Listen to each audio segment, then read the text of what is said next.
we will discuss about the topic principal focus. Basically, principal focus is a point on the principal axis, but it has more important role in our optics, which we are studying now. Okay, हम इसको discuss कर लेते हैं इस figure की help से। यहाँ पर बीम जो कि पैरेलल किसके हैं, प्रिंसिपल एक्सिस के, ये रेज आ रही हैं और ये रिफ्लेक्शन के बाद एक पर्टिकुलर पॉइंट पे इकट्ठा हो रही हैं, यानी कि कन्वर्ज हो रही हैं। इस पर्टिकुलर पॉइंट को हमने बोल दिया प्रिंसिपल फोकस, यानी कि वो पॉइंट जहां पर रेज आफ्टर रिफ्लेक्शन कन्वर्ज हो रही हैं। ओके, अब सेकंड पॉइंट में हम देख रहे हैं कि ये जो रेज हैं पैरेलल किसके, प्रिंसिपल एक्सिस के, सिमिलरली जैसे कि वहां पे थी, लेकिन यहाँ पर रिफ्लेक्शन के बाद ये क्या हो जा रही है, डिफरेंट डायरेक्शन में रिफ्लेक्ट हो जा रही है। अब हमें ऐसा लग रहा है इसको अगर हम वर्चुअली एक्सटेंड कराएं पीछे तक, तो ये एक पॉइंट पे जाके कट करेंगी जिसको हमने नाम दे दिया एफ पॉइंट। ये अगेन प्रिंसिपल फोकस कहलाएगा। यानी कि अगर हम देखें एक सिंपल सी डेफिनेशन, प्रिंसिपल फोकस वो पॉइंट है जहाँ पर या तो रिफ्लेक्शन के बाद रेज एक्चुअल में कन्वर्ज करें, या तो ऐसा लगे कि वो डाइवर्ज हो रही है एक पर्टिकुलर पॉइंट से, तो हमने इस पॉइंट को बोल दिया प्रिंसिपल फोकस। ओके, यहाँ भी डेफिनेशन बहुत क्लियर है, सिंपल है।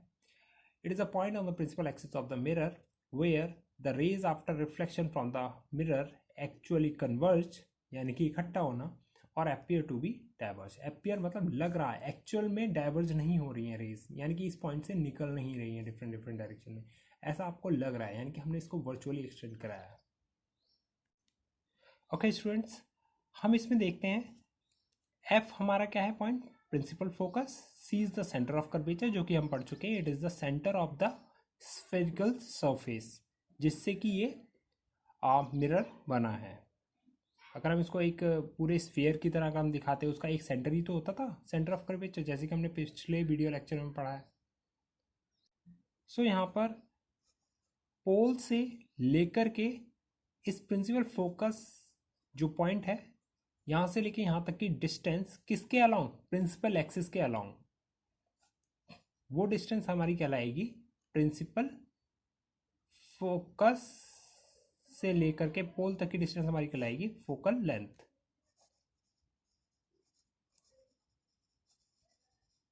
ओके, और ये क्या है बेटा, प्रिंसिपल एक्सिस के अलोंग।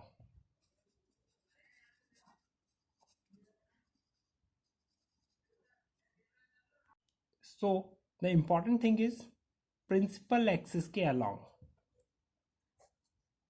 अभी मैं ऐसा क्यों कह रहा हूं, क्योंकि अगर आप देख रहे हैं कि इसका कर्वेचर इस साइड में शिफ्ट हो रहा है मिरर का, अगर हम यहां से डिस्टेंस लेंगे इस फोकल पॉइंट तक, तो ये डिस्टेंस कम होगा in comparison to the principal axis. So हम सारे के सारे जितने भी डिस्टेंस हैं, या फोकल लेंथ हो गई, या सेंटर ऑफ कर्वेचर हो गई, या फिर रेडियस ऑफ कर्वेचर हो गई, ये सारी की सारी हम प्रिंसिपल एक्सिस के थ्रू नापेंगे। हम लोग यहाँ पर फोकल लेंथ और रेडियस ऑफ कर्वेचर के बीच में रिलेशन देख लेते हैं क्या होता है। इस रिलेशन को हमें डिटेल में पढ़ने की ज़रूरत नहीं, क्योंकि ये 12th क्लास का सिलेबस है। हम यहाँ पे एक जनरल फॉर्मूला देखेंगे कि क्या रिलेशन होता है। तो हम यहाँ पर देख पा रहे हैं कि स्मॉल एफ बेसिकली क्या है, फोकल लेंथ, पोल से लेकर के फोकल पॉइंट तक की डिस्टेंस, और सेंटर ऑफ कर्वेचर से लेकर के पोल तक की जो डिस्टेंस है वो कैपिटल आर, यानी कि रेडियस ऑफ कर्वेचर। तो यहाँ पे एक सिंपल रिलेशन आता है are is equal to 2f, यानी कि अगर हम देखें जो रेडियस ऑफ कर्वेचर है वो डबल किसका होगा, फोकल लेंथ का, या फिर हम इसको ऐसे भी कह सकते हैं F is equal to R by 2। ये बहुत इंपॉर्टेंट रिलेशन है, ये आपको काम में आएगा जब आप न्यूमेरिकल निकालेंगे मिरर के। ओके, अब हम देखते हैं कि laws of reflection spherical mirror में कैसे आप उसको डिफाइन करेंगे, या फिर कैसे वैलिड होंगे। अब फर्स्ट लॉ तो सभी को पता है कि इंसिडेंट रे, नॉर्मल और जो रिफ्लेक्टेड रे हैं, ये सारी की सारी सेम प्लेन में लाई करेंगी। ओके, इस चीज़ को मैं कॉन्सेप्ट पहले ही बता चुका हूँ पिछली वीडियो में, बट अभी हम देखते हैं सेकंड लॉ कैसे वैलिड है। सेकंड लॉ का हम देखते हैं कि angle of incidence angle of reflection के इक्वल है। हम इसको कैसे डिनोट करेंगे या फिर कैसे शो करेंगे इस केस में। ओके, इसको समझने से पहले हम लोग एक सिंपल सी एक प्रॉपर्टी देख लेते हैं सर्कल की। तो सर्कल की एक प्रॉपर्टी होती है, अगर आप किसी पर्टिकुलर वन पॉइंट पे एक टेंजेंट ड्रॉ करते हैं तो इस टेंजेंट के जो नॉर्मल होगा यानी कि परपेंडिकुलर होगा वो हमेशा सेंटर से ही क्रॉस करेगा। ओके, टेंजेंट के नॉर्मल क्या है, हमेशा सेंटर से क्रॉस करेगा। ये होती है सर्कल की प्रॉपर्टी। बस हम उसी को यूटिलाइज करेंगे यहाँ पर लॉस को रिप्रेजेंट करने के लिए। तो समझने के लिए मैं यहाँ पे दो पॉइंट ले रहा हूँ, point A, point B, which is here and which is here.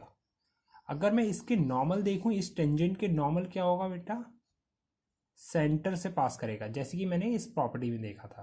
तो हमेशा अगर आप देखेंगे कि किसी भी स्फेरिकल सरफेस से अगर आप कोई नॉर्मल ड्रॉ करते हो तो हमेशा सेंटर से ही पास करेगा। चाहे आप यहाँ पर देख लें तो ये भी क्या होगा, नॉर्मल।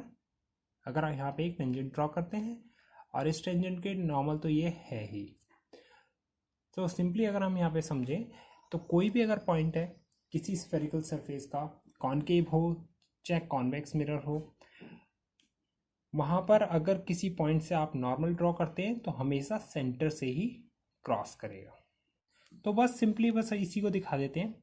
अब ये तो पता ही है कि कोई पैरेलल रे आती है वो हमेशा फोकस से कट करती है, कोई बात नहीं। इसको हम सेटिस्फाई अगर हम देखना चाहते हैं कैसे हो रही है यहाँ पे लॉ, सेकंड लॉ सेटिस्फाई, तो हम ये देख लेंगे बेटा ये क्या है, नॉर्मल है किसी सरफेस के। तो सेकंड लॉ में हमने यही सीखा था कि नॉर्मल से जो इंसिडेंट रे एंगल बनाएगी वो एंगल ऑफ इंसिडेंस होगा और जो रिफ्लेक्टेड रे बनाएगी वो एंगल ऑफ रिफ्लेक्शन होगा। तो यहाँ पे अगर हम देखें तो ये क्या है, इंसिडेंट रे है और नॉर्मल के साथ जो एंगल बना रही है वो आई एंगल बनाएगी और ये जो रिफ्लेक्टेड रे है वो आर एंगल बनाएगी। तो यानी कि सेकेंड लॉ के अकॉर्डिंग ये आई एंगल आर एंगल के बराबर होना चाहिए। और आप इसको मेज़र करके देख लेंगे या जब भी आप रे डायग्राम बनाएंगे तो आप मेज़र करके देख सकते हैं, या एंगल आई हमेशा एंगल आर के ही बराबर आएगा। यही सेकेंड लॉ कहती है।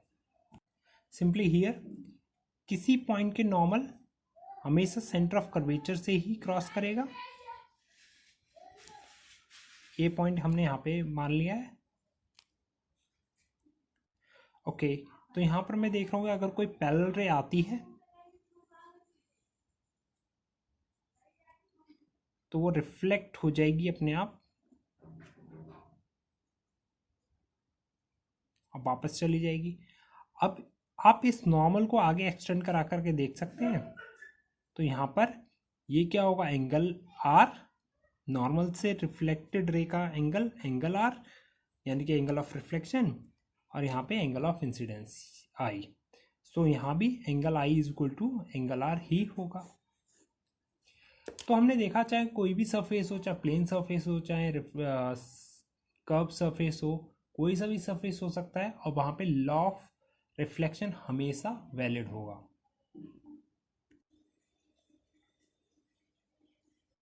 Okay, so next topic is image form by the plane mirror. इसको समझने से पहले हम ये देख लेते हैं कि किसी भी इमेज का फॉर्मेशन होने के लिए दो कंडीशन नेसेसरी होती हैं। या तो रिफ्लेक्शन के बाद किसी दो या दो से ज़्यादा रेज का एक्चुअल में कट करना, first condition is this. Second condition हो सकती है या तो दो या दो से ज़्यादा रेज वर्चुअली भी कट करें तो भी हम ये मान लेते हैं कि हाँ यहाँ पर इमेज फॉर्म हुई होगी। तो इसको हम डिस्कस करते हैं। जैसे कि आपने डायग्राम के शुरुआत में देखा होगा एनलार्ज व्यू, तो यहाँ पे मैं इस लड़की की जो फॉरहेड पे जो बिंदी लगी हुई है मैं उसकी इमेज बना रहा हूँ। ओके, तो इसकी इमेज मतलब पर्टिकुलरली एक पॉइंट की इमेज मैं एक टाइम में बनाऊंगा। ओके, तो यहाँ पर जो रेज आ रही हैं कहीं ना कहीं से आ रही होंगी, रिफ्लेक्ट कर रही होगी किसी न किसी की रेज, ये पर्टिकुलर बिंदी जो है।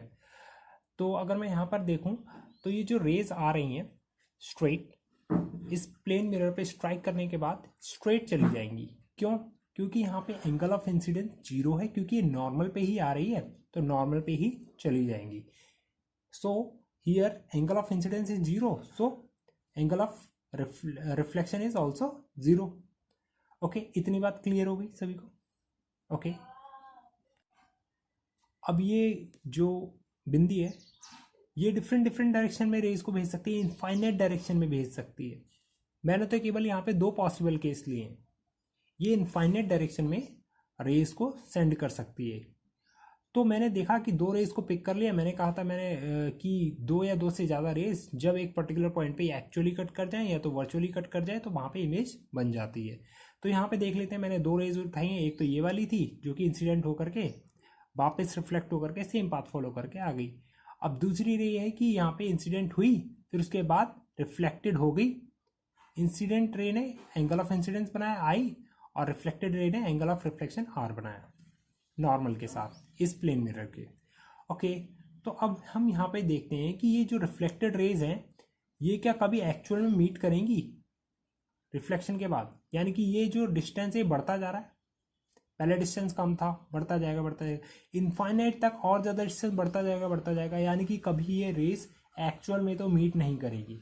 But second condition is this, उनको वर्चुअली मीट करा लेते हैं अगर वो एक्चुअली मीट नहीं करती है। तो हमने यहाँ पे क्या किया, इन रेस का वर्चुअली एक्सटेंड कराया पीछे तक, इस वाली रे को भी एक्सटेंड कराया पीछे तक। अब ये एक पर्टिकुलर पॉइंट पे कट कर गई, तो हमने देखा कि ये जो बिंदी की जो इमेज थी वो यहाँ पर बिंदी की इमेज बन गई। तो ऐसे करके हम पूरी बॉडी पार्ट्स में जितने भी हमें जो विजिबल पॉइंट्स हैं उनकी इमेज हम बना सकते हैं। तो प्रैक्टिकली हम अगर देखें, जो इतने भी रे डायग्राम बनाएंगे हम एक पॉइंट की ही इमेज बनाएंगे। इनफाइनाइट पॉइंट्स की हम इमेज यहाँ पर इसीलिए नहीं बना रहे हैं क्योंकि बहुत ज़्यादा कॉम्प्लिकेशन हो जाएगा।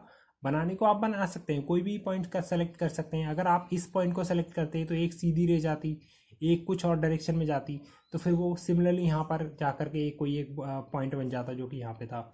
तो यहाँ पे इम्पॉर्टेंट पॉइंट नोट करने का ये है कि प्लेन मिरर से इस ऑब्जेक्ट की जो डिस्टेंस है सपोज 10 मीटर, तो जो इमेज जो फॉर्म हुई है उसकी प्लेन मिरर से भी डिस्टेंस 10 मीटर ही होगी। सो फर्स्ट प्रॉपर्टी तो आपने पढ़ ली, एट सेम डिस्टेंस।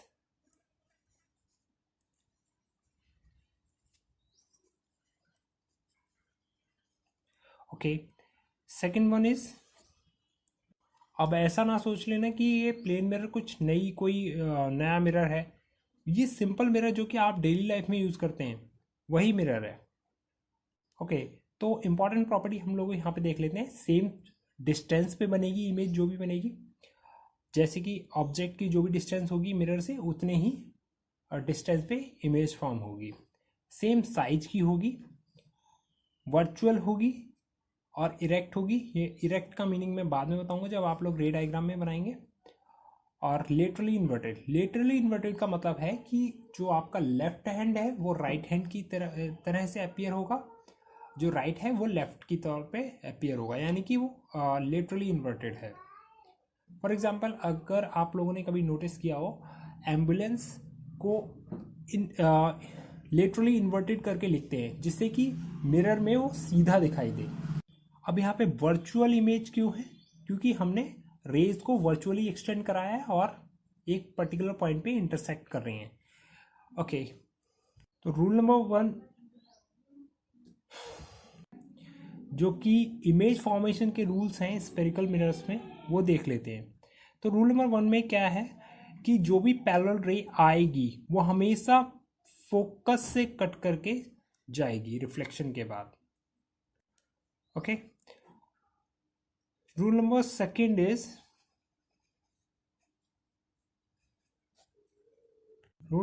इज, अगर कोई इंसिडेंट रे एंगल आई बनाएगी प्रिंसिपल एक्सिस के साथ तो सेम एंगल रिफ्लेक्टेड रे भी बनाएगी, क्योंकि हमने देखा था कि इस पॉइंट पे जो नॉर्मल है वो हमेशा सेंटर ऑफ कर्वेचर से ही पास करेगा।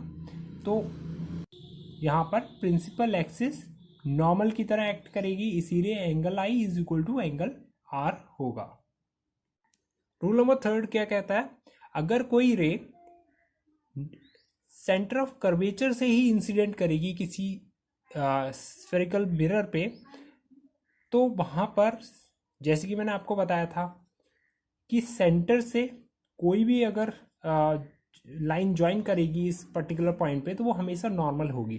तो यानी कि जो नॉर्मल आएगी वो नॉर्मल ही वापस चली जाएगी। यानी कि here angle I is equal to zero, so angle R will be also equal to zero. Rule number fourth क्या कहता है? रूल नंबर फोर्थ के अकॉर्डिंग अगर कोई रे फोकस से आती है और इंसिडेंट करती है किसी स्फेरिकल मिरर पे, तो वो पैरेलली रिफ्लेक्टेड हो जाएगी। यानी कि रूल नंबर वन का जस्ट इनवर्स है।